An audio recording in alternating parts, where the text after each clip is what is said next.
สวัสดีค่ะฝากอีกหนึ่งผลงานนะคะตัวนี้เป็นบุ้งกี่ตัก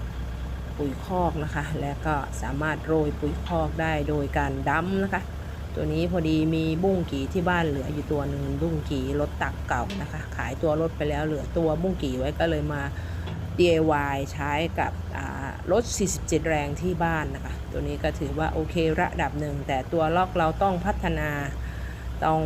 ปรับปรุงอีกนิดนึงนะคะตัวนี้ต้องได้ใช้ตัวช่วยในการล็อกเพื่อจะไม่ให้บุ้งกี่มันดำเนาะใครมีอะไรแนะนำช่วยติชมแนะนำได้นะคะขอบคุณที่รับชมจ้าฝากกดติดตามด้วยนะคะขอบคุณค่ะ